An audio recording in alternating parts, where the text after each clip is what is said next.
Here we go, buddies. Let's read The Hobbit. Ta-da! Okay, so we are in the middle of chapter 5, Riddles in the Dark. Chapter 5. So, you are ahead of us. Cowboy is reading The Hobbit independently. She was so tired of me not reading that she was like, I'm going to purchase the book and read on my own. So, yes, you don't have to leave. You've already read this part. Sorry for, I guess, prompting you to read a book by yourself. I love you. So when we left off, Bilbo and Gollum had been telling riddles in the dark, and they were both very close to stumping one another, and it was getting really tense. Thanks, Hazy. Thank you. Toss, toss. Thank you. I was convinced to do space buns with brushes, so apparently I'm aging in reverse when I do that. So, welcome in. We are reading The Hobbit.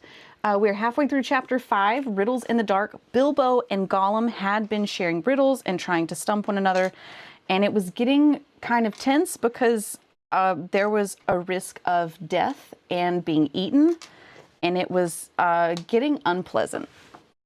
And so, clear out some space here because I feel like I'm just going to knock earrings off. So, Gollum loses this riddle battle, and Bilbo is like, okay, I won, I guess. And Gollum is like, BRB, I need to go get something from somewhere. And Bilbo is like, I'm in the dark. I didn't know that there was a somewhere, but okay. And then Gollum just bounces. And so I actually forget the exact sentence that we stopped at, but I'll go back a little bit. And it talks about how Gollum how he kind of came across the ring and he would eat goblins and like hide in the tunnels and all of this stuff. And so this is, oh no, ads in 3 minutes. Oh, biscuits. How long can I snooze this for? Snooze. Snooze for 5 minutes. Oh, biscuits. Okay. You know what? I don't know what to do. We're going to go on. I snooze it for 5 minutes and then we'll pause. So, Gollum is talking. Quite safe, yes, he whispered to himself. It won't see us, will it, my precious? No, it won't see us, and its nasty little sword will be useless. Yes, quite. That is what was in his wicked little mind as he slipped suddenly from Bilbo's side and flapped back to his boat and went off into the dark. Bilbo thought he had heard the last of him, because remember, Gollum had promised to show Bilbo the way out of this dark cavern. Bilbo cannot get out on his own. He was entrusting Gollum to show him the way out. Still, Bilbo waited for a while, for he had no idea how to find his way out alone. Suddenly, he heard a screech. It sent a shiver down his back. Gollum was cursing and wailing away in the gloom, not very far off by the sound of it. He was on his island, scrabbling here and there, searching and seeking in vain. Where is it? Where is it? Bilbo heard him crying. Lost it is, my precious, lost, lost. Curse us and crush us, my precious is lost. What's the matter? Bilbo called. What have you lost? It mustn't ask us, shrieked Gollum. Not its business, no, Gollum. It's lost. Gollum, Gollum, Gollum. Well, so am I, cried Bilbo, and I want to get unlost. And I won the game, and you promised. So come along, come and let me out, and then go on with your looking. Utterly miserable as Gollum sounded, Bilbo could not find much pity in his heart, and he had a feeling that anything Gollum wanted so much could hardly be something good. Come along, he shouted. Yeah, it's such sass here, like, you're going through something, but I need to go. So if you could hurry up your minty bee, that would be great. No, not yet, precious, Gollum answered. We must search for it. It's lost, Gollum. But you never guessed my last question, and you promised, said Bilbo. Iconic. Never guessed, said Gollum. Then suddenly, out of the gloom came a sharp hiss. What has it got in its pockets? Tell us that. It must tell first. As far as Bilbo knew, there was no particular reason why he should not tell. Gollum's mind had jumped to a guess quicker than his. Naturally, for Gollum had brooded for ages on this one thing, and he was always afraid of it being stolen. But Bilbo was annoyed at the delay. After all, he had won the game pretty fairly at a horrible risk. Answers were to be guessed, not given, he said. What a rascal. But it wasn't a fair question, said Gollum. Not a riddle, precious, no. Oh, well, if it's a matter of ordinary questions, Bilbo replied, then I asked one first. What have you lost? Tell me that. What has it got in its pockets? The sound came hissing louder and sharper, and as he looked towards it, to his alarm, Bilbo now saw two small points of light peering at him. Okay, that's terrifying, though, for real. Oof. As suspicion grew in Gollum's mind, the light of his eyes burned with a pale flame. What have you lost? Bilbo persisted. But now the light in Gollum's eyes had become a green fire, and it was coming swiftly nearer. Gollum was in his boat again, paddling wildly back to the dark shore, and such a rage of loss and suspicion was in his heart that no sword had any more terror for him. Right? This is a bad place to be. Whenever someone has lost everything, including their fear of any consequences. That is really rough. Bilbo could not guess what maddened the wretched creature, but he saw that all was made up, and that Gollum meant to murder him at any rate. Just in time, he turned and ran blindly back up the dark passage down which he had come, keeping close to the wall and feeling it with his left hand. What has it got in its pockets? He heard the hiss loud behind him and the splash as Gollum leapt from his boat. What have I wonder? He said to himself as he panted and stumbled along. He put his left hand in his pocket. The ring felt very cold as it quietly slipped onto his groping forefinger. The hiss was close behind him. He turned now and saw Gollum's eyes like the small green lamps coming up the slope. Terrified, he tried to run faster, but suddenly he struck his toes on a snag in the floor and fell flat with his little sword under him. In a moment, Gollum was on him. But before Bilbo could do anything, recover his breath, pick himself up, or wave his sword, Gollum passed by, taking no notice of him, and cursing and whispering as he ran. What could it mean? Gollum could see in the dark. Bilbo could see the light of his eyes palely shining even from behind. Painfully, he got up and sheathed his sword, which was now glowing faintly again. Then very cautiously he followed. There seemed to be nothing else to do. It was no good crawling back down to Gollum's water. Perhaps if he followed him, Gollum might lead him to some way of escape without meaning to. "Curse it! Curse it! Curse it!" hissed Gollum. "Curse the Baggins! It's gone! What has it got in its pockets? Oh, we guess, my precious. He found it. Yes, he must have. My birthday present." Bilbo pricked up his ears. He was at last beginning to guess himself. He hurried a little, getting as close as he dared behind Gollum, who was still going quickly, not looking back, but turning his head from side to side, as Bilbo could see from the faint glimmer on the walls. My birthday present! Curse it! How did we lose it, my precious? Yes, that's it. When we came this way last, when we twisted that nasty young squeaker, that's it. Curse it! It slipped from us after all these ages and ages. It's gone, Gollum! Oof. That's rough. That's really rough. So, it's gone. Suddenly, Gollum sat down and began to weep. A whistling and gurgling sound horrible to listen to. Bilbo halted and flattened himself against the tunnel wall. After a while, Gollum stopped weeping and began to talk. He seemed to be having an argument with himself. Mood.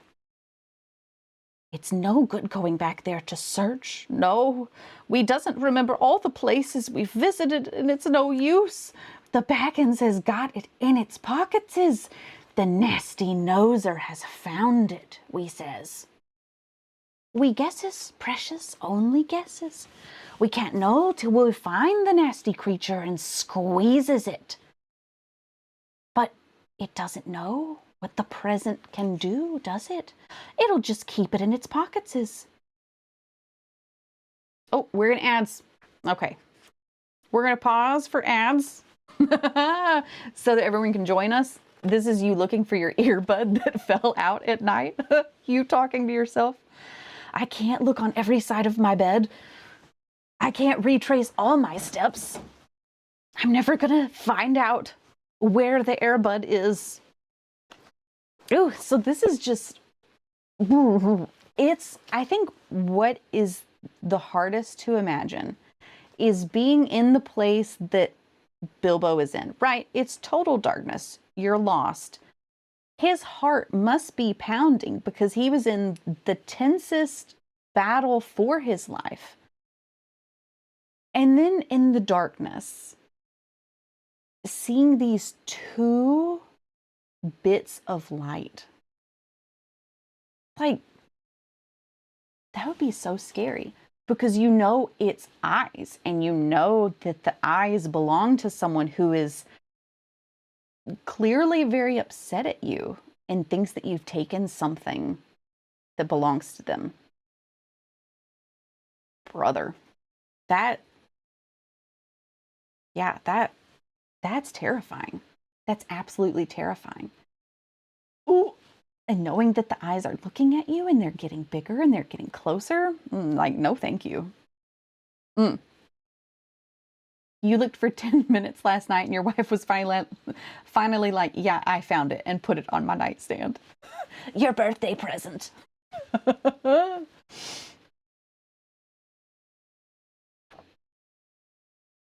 concept of the ring having its own agency. Hold on, I want to go back. Ooh, that's such a good catch, Alice. Bilbo put his left hand in his pocket. The ring felt very cold as it quietly slipped onto his groping forefinger. Ooh, brother. Wow. The amount of times Bilbo thinks about his next meal in his next cozy house when he doesn't want to be outside. I just want tea and cakes. That's really all I want. I just want to be snuggled on my couch and not having this adventure, please. Oh, that's such a good catch, Alice. I love that. Ooh. You're literally Bilbo. I just want a nap, honestly. Okay, we're out of ads, so we're going to continue on. If everybody's back, welcome back. Oh, brother, this is so good. Okay, so Gollum is having his talk. The ring being its own entity is talked about a lot more explicitly in Lord of the Rings. Okay, I've never read the books, but I think I remember that. Was it in the movies? Like it kind of had a power of its own? Okay, great. And the filmmakers do a good job of implying it too. Great, we're on the same page. Like it's not just a passive ring. It has agency. Ugh, ooh, brother. Okay, so Gollum. But it doesn't know what the present can do, does it? It'll just keep it in its pockets. It doesn't know and it can't go far. It's lost itself, the nasty nosy thing. It doesn't know the way out. It said so. It said so, yes, but it's tricksy. It doesn't say what it means. It won't say what it's got in its pockets is. It knows a way in. It must know a way out. Yes, it's off to the back door. To the back door, that's it. The goblins will catch it then. It can't get out that way, precious. Goblins is, but if it's got the present, our precious present, then goblins will get it. They'll find it. They'll find out what it does. We shan't ever be safe again. Never. One of the goblins will put it on, and then no one will see him. He'll be out there, but not seen. Not even our clever eyes will notice him. And he'll come creepsy and tricksy and catch us. Come. Then let's stop talking about it, precious, and make haste. If the Baggins is gone that way, we must go quick and see. Go, not far now, make haste. The Gollum voice was so different in my head, and I won't go back. It's just Kate Gollum. Ugh. I don't know why I like to imagine the Gollum is a little bit of the beginning of a throw up. Just like you got something in your throat and you just whoop, like a little cat getting ready to. I'm gonna read.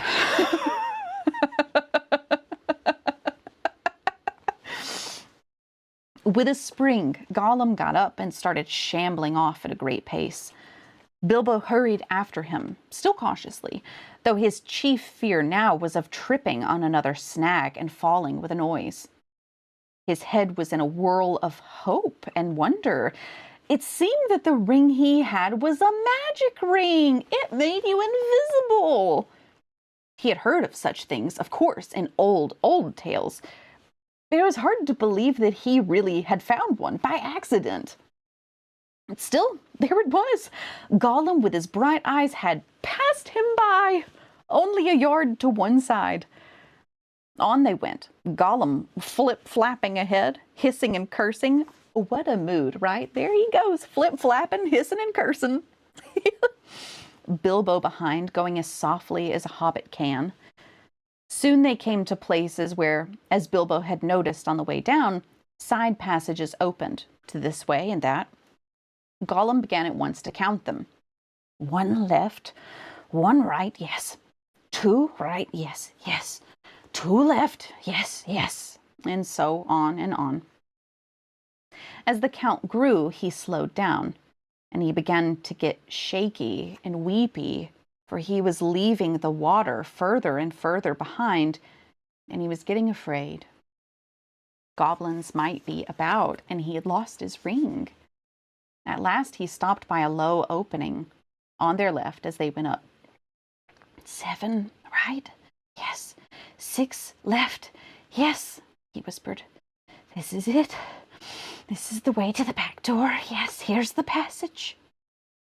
He peered in and shrank back. But we durst go in, precious. No, we durst. Goblins is down there. Lots of goblins is. We smell them. What shall we do? Curse them and crush them. We must wait here, precious. Wait a bit and see. So they came to a dead stop. Gollum had brought Bilbo to the way out after all, but Bilbo could not get in. There was Gollum sitting humped up right in the opening, and his eyes gleamed cold in his head, and he swayed it from side to side between his knees. Bilbo crept away from the wall more quietly than a mouse. But Gollum stiffened at once and sniffed, and his eyes went green. He hissed softly but menacingly. He could not see the Hobbit, but now he was on alert, and he had other senses that the darkness had sharpened, hearing and smell. He seemed to be crouched right down with his flat hands splayed on the floor and his head thrust out, nose almost to the stone. Though he was only a black shadow in the gleam of his own eyes, Bilbo could see or feel that he was as tense as a bowstring gathered for a spring. What a great descriptive sentence. I love that. Bilbo almost stopped breathing, and he went stiff himself. He was desperate. He must get away out of this horrible darkness while he still had any strength left. He must fight. He must stab the foul thing, put its eyes out, kill it. It meant to kill him. No, not a fair fight. He was invisible now. Gollum had no sword. Gollum had not actually threatened to kill him or tried to yet. And he was miserable, alone, lost. A sudden understanding, a pity mixed with horror welled up in Bilbo's heart. A glimpse of endless, unmarked days without light or hope of betterment. Hard stone, cold fish, sneaking and whispering. All these thoughts passed in a flash of a second. He trembled, and then quite suddenly, in another flash, as if lifted by a new strength and resolved, he leaped. No great leap for a man, but a leap in the dark. Straight over Gollum's head he jumped, 7 feet forward and 3 in the air. Indeed, had he known it, he only just missed cracking his skull on the low arch of the passage. And if we take a minute to think about that, that would certainly be on a blooper reel, but also most certainly the end of Bilbo's life. Like, I know y'all have seen the Vine where someone jumps up and hits his face right on the doorway because they made a mix of it and it's the Wii song. Dong, dong, dong, dong, dong, dong, dong, dong. That would be Bilbo, and then he would be dead. So, it's risky out there, you guys. Gollum threw himself backwards and grabbed as the Hobbit flew over him, but too late. His hands snapped on thin air, and Bilbo, falling fair on his sturdy feet, sped off down the new tunnel. He did not turn to see what Gollum was doing. There was a hissing and cursing almost at his heels at first, and then it stopped. All at once there came a blood-curdling shriek, filled with hatred and despair. Gollum was defeated. He dared go no further. He had lost his prey, and lost, too, the only thing he had ever cared for, his precious. The cry brought Bilbo's heart to his mouth, but still he held on. Now faint as an echo, but menacing, the voice came behind. "Thief! Thief! Thief! Baggins! We hates it! We hates it! We hates it forever!" Then there was a silence. But that, too, seemed menacing to Bilbo. If goblins are so near that he smelt them, he thought, then they'll have heard his shrieking and cursing. Careful now, or this way will lead you to worse things. The passage was low and roughly made. It was not too difficult for the Hobbit, except when, in spite of all care, he stubbed his poor toes again, several times on nasty, jagged stones in the floor.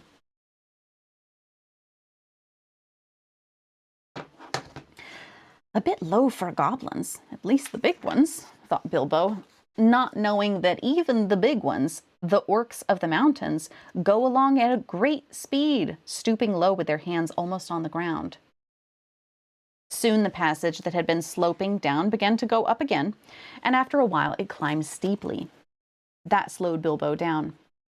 But at last the slope stopped, The passage turned a corner and dipped down again, and there, at the bottom of a short incline, he saw, filtering round another corner, a glimpse of light. Not red light, as of fire or lantern, but a pale, out-of-doors sort of light. Then Bilbo began to run.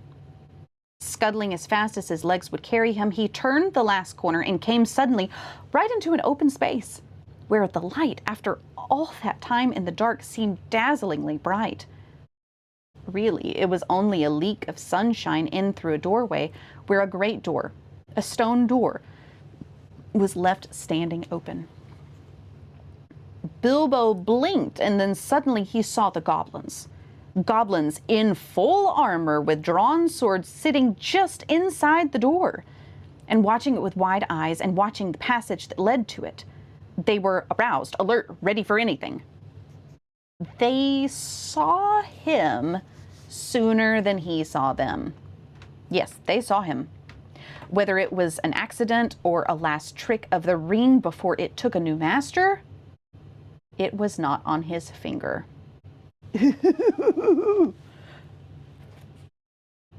Ooh, ooh.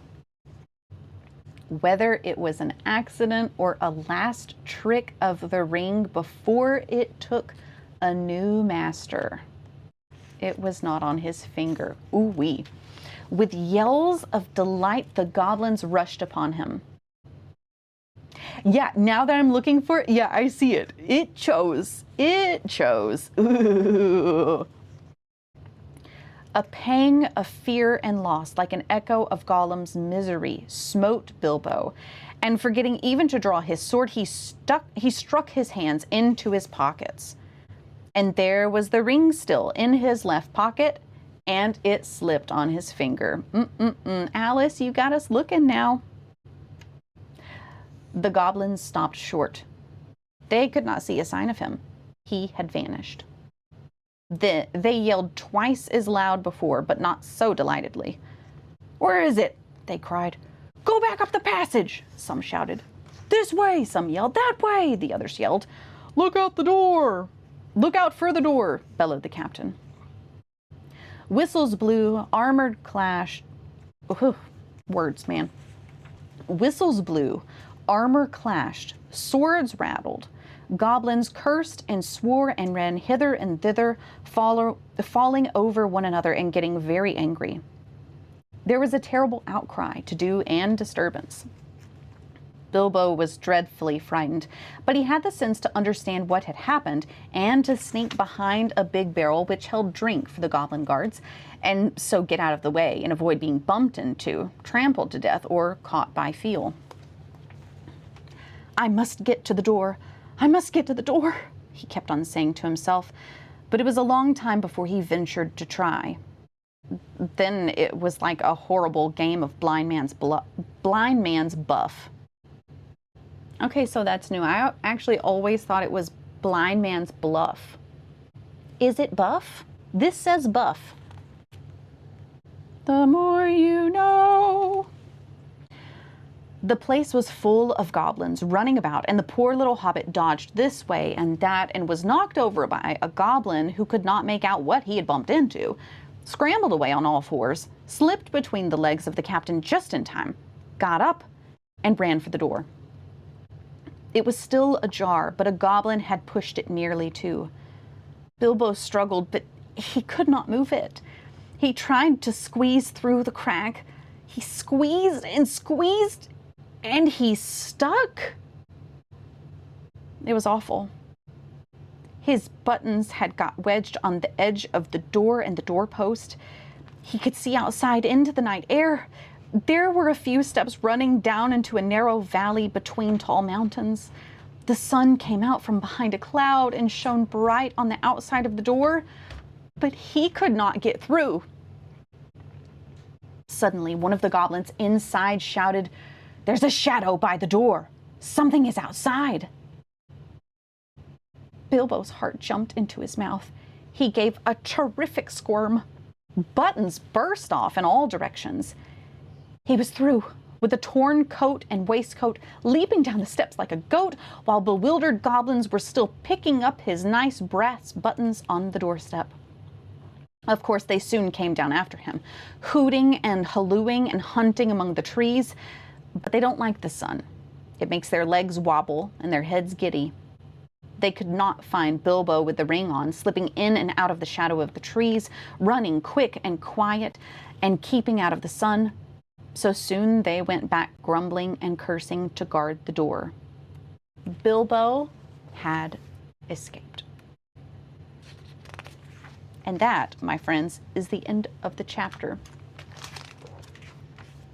Oh, Cody, I'm glad it's been good to listen to. Ooh, it's so tense. Oh my gosh. Ooh, what a picture it paints there at the very end, like literally being stuck and knowing that it's just the buttons in your coat, and like no matter how much you breathe all your air out or suck it in, like you're not moving. Ooh. Wow, what a good chapter. The Hobbit. You're making dinner too? Tube. Macking dinner tube. Macking diner tube. Wow. Yeah, no, you will never catch me spelunking. I have still never been, I don't think I've ever been in a cave, and I am not into it. That's where goblins live, so I'm out. I'm out. The Hobbit. So that was chapter 5. Next one is chapter 6. What a title. Out of the frying pan and into the fire. So that's what we will read next time. Hopefully next week. Studio stream. Ooh. Yes, Cowboy, you did. Oh, I understand. You're making bourbon baked beans. Did you put the bourbon into the baked beans? Or do they go into your body separately? Because I see what's happening.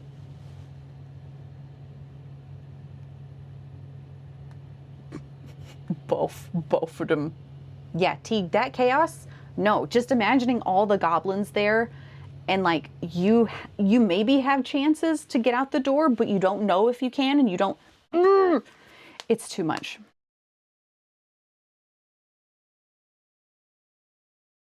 Okay, here's a last fun fact from Alice. The ring has its own agency because it is a piece of a demigod's soul in an inanimate object. Is it a Horcrux?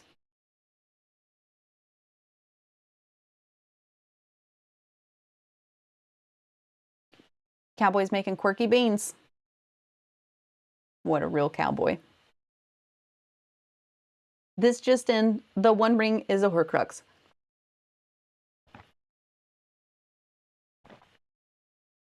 I can imagine you are so mad at me right now, Alice.